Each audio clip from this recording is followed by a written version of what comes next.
நிஜ வாழ்க்கையில நடக்கிற பிரச்சனைகள் எல்லாத்தையுமே நடிகர்கள் சினிமா மூலமா நமக்கு காண்பிக்கிறாங்க. அப்படிப்பட்ட நடிகர்கள் வீட்ல கூட நிஜ வாழ்க்கையில நிறைய பிரச்சனைகள் நடக்கும் அப்படிங்கிறதுக்கு எடுத்துக்காட்டா நிறைய நடிகர்களுடைய வாழ்க்கையில நிறைய கதைகள்லாம் நடந்திருக்கு.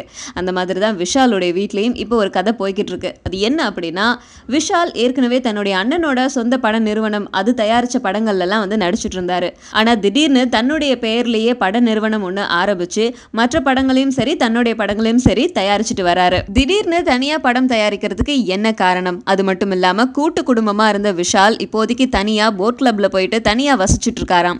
இதுக்கெல்லாம் என்ன காரணம் அப்படின்னு தூண்டி துளாவி பார்க்கும்போது என்ன தெரியுதுன்னா, இவருடைய அண்ணன் அர்ஜுன் கல்யாணம் பண்ணிக்கிட்ட ஸ்ரேயா ரெட்டி அப்படிங்கிறவங்க தான் காரணம் அப்படின்னு தெரிய வருதுன்னு சொல்லிக்கிறாங்க. இது எந்த அளவுல உண்மை அப்படிங்கிறது நமக்கு தெரியல. ஆனா இதெல்லாம் பொய் அப்படின்னு சொல்ற வகையில ஸ்ரேயா ரெட்டி என்ன பண்ணிருக்காங்கன்னா, தன்னோட ட்விட்டர் அக்கௌண்ட்ல விஷால் இப்போ தயாரிச்சு வெளியிட்ட ஜீவா படத்தை ப்ரோமோட் பண்ணிருக்காங்க. அந்த படம் மட்டுமா அப்படின்னு கேட்டா கிடையாது. விஷால் நேரடியா நடிக்கிற பூஜை படத்தையும் வந்து ப்ரோமோட் பண்ணிக்கிட்டே இருக்காங்களாம். இது மூலமா இவங்களுக்குள்ளார எந்த ஒரு பிரச்சனையும் இல்லை அப்படிங்கறத ஸ்ரேயா ரெட்டி சொல்ல வராங்க.